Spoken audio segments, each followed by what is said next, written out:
All right, guys, here we are, Progress Report 10, April 21st. Still didn't go into the factory. I told Mrs. Flynn, my landlady, to call and tell Mr. Donegan I was sick. Mrs. Flynn looks at me really funny lately, like she's scared of me. I think it's a good thing about finding out how everybody laughs at me. I thought about it a lot. It's because I'm so dumb and I don't even know when I'm doing something dumb. People think it's funny when a dumb person can't do things the same way they can. Anyway, now I'm getting smarter every day. I know punctuation and can spell good. I like to look up all the hard words in the dictionary, and I remember them. I'm reading a lot now, and Miss Kinnean says I read very fast. Sometimes I understand what I'm reading about, and it stays in my mind. There are times when I can close my eyes and think of a page and it all comes back like a picture. Besides history, geography, and arithmetic, Miss Kinnegan said I should start to learn a new foreign languages. Dr. Strauss gave me some more tapes to play while I sleep. I still don't understand how that conscious and unconscious mind works, but Dr. Strauss says not to worry yet. He asked me to promise that I will start learning college subjects next week. I wouldn't read any books on psychology, that is, until he gives me permission. I feel a lot better today, but I guess I'm still a little angry that all the time people were laughing and making fun of me because I wasn't so smart. When I become intelligent, like Dr. Strauss says, with 3 times my IQ of 68, then maybe I'll be like everyone else, and people will like me and be friendly. I'm not sure what an IQ is. Dr. Niemeyer said it's something that measured how intelligent you are, like a scale in a drugstore that weighs pounds. But Dr. Strauss had a big argument with him and said an IQ didn't weigh intelligence at all. He said an IQ showed how much intelligence you could get, like the numbers on the outside of a measuring cup. You still had to fill the cup up with stuff. Then I asked Bert, who gives me my intelligence tests and works with Algernon. He said that both of them were wrong, only I had to promise not to tell them that he said so. Bert says the IQ measures a lot of different things, including some of the things you learned about already, and it really isn't any good at all. So I still don't know what IQ is, except that mine is going to be over 200 soon. I don't want to say anything, but I don't see how if they don't know what it is or where it is, I don't see how they know how much of it I've got. Dr. Niemeyer says, I have to take the Rorschach test again tomorrow. I wonder what that is. April 22nd. I found out what the Rorschach test is. It's the test I took before the operation, the one with the ink blots on the pieces of cardboard. The man who gave me the test was the same one. I was scared to death of those ink blots. I knew he was going to ask me to find the pictures, and I knew I wasn't going to be able to. I was thinking to myself, if only there was some way of knowing what kind of pictures were hidden there. Maybe there weren't any pictures at all. Maybe it was just a trick to see if I was dumb enough to look for something that wasn't there. Just thinking about it made me sore at him. All right, Charlie, he said, you've seen these cards before, remember? Of course I remember. The way I said it, he knew I was angry, and he looked surprised. Yes, of course. Now I want you to look at this one. What might this be? What do you see on this card? People see all sorts of things on these ink blots. Tell me what it might be for you. What does it make you think of? I was shocked. That wasn't what I had expected him to say at all. You mean there are no pictures hidden in those ink blots? He frowned and looked off his glasses. What? Pictures hidden in the ink blots. Last time you told me that everyone could see them and you wanted me to find them too. He explained to me that last time he had used almost the exact same words he's using now. I didn't believe it, and I still have the suspicion that he misled me at the time, just for the fun of it. Unless I don't know anymore, but could I have been that feeble-minded? We went through the cards slowly. One of them looked like a pair of bats tugging on something. Another one looked like two men fencing with swords. I imagined all sorts of things. I guess I got carried away. But I didn't trust him anymore, and I kept turning them around and even looking at the back to see if there was anything there I was supposed to catch. While he was making his notes, I peeked out of the corner of my eye to read it, but it was all in code that looked like this.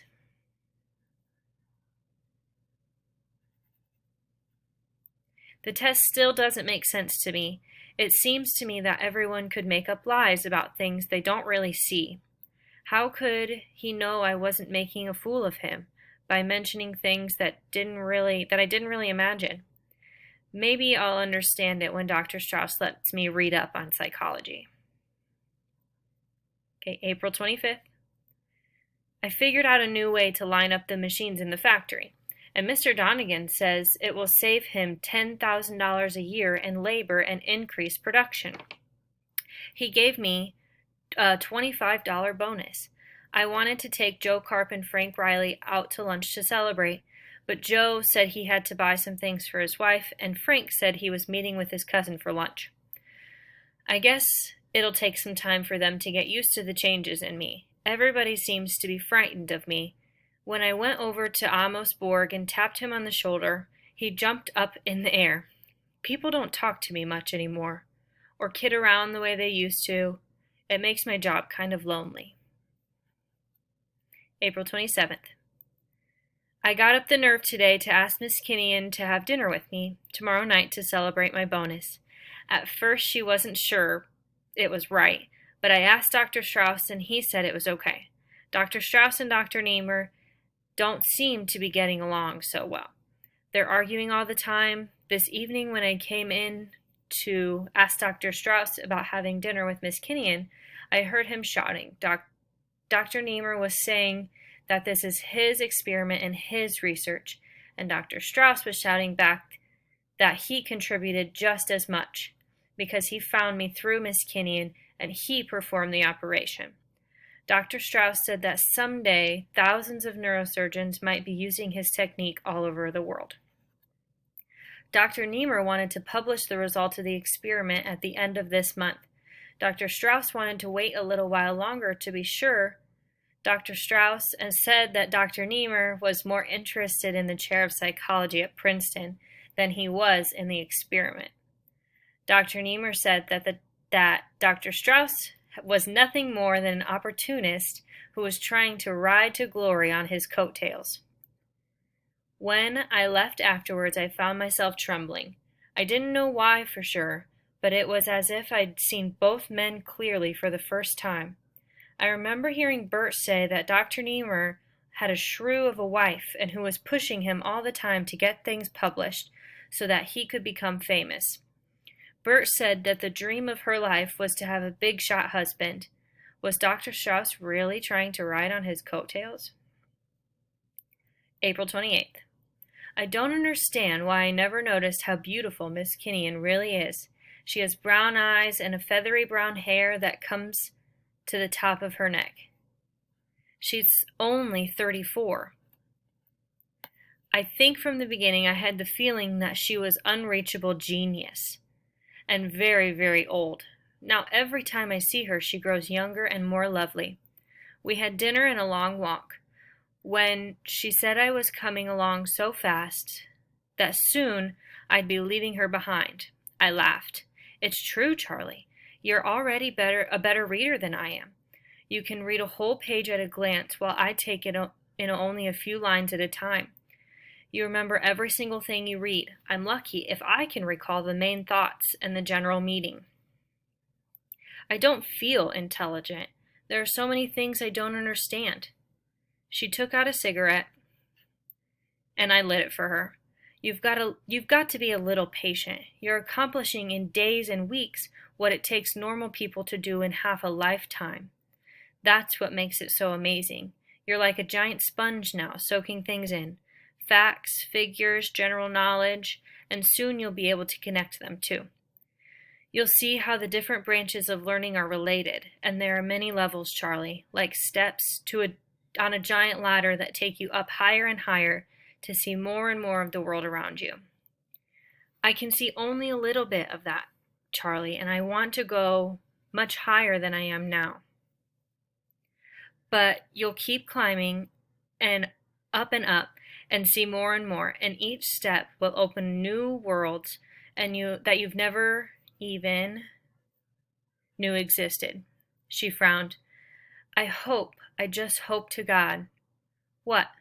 Never mind, Charles. I just hope I wasn't wrong to advise you to go into this in the first place. I laughed. How could that be? It worked, didn't it? Even Algernon is still smart. We sat there silently for a while, and I knew what she was thinking about as she watched me toying with the chain on my rabbit's foot and my keys. I don't want to think of the possibility any more than elderly people want to think of death. I knew that this was only the beginning. I knew what she meant about the levels because I'd seen some of them already.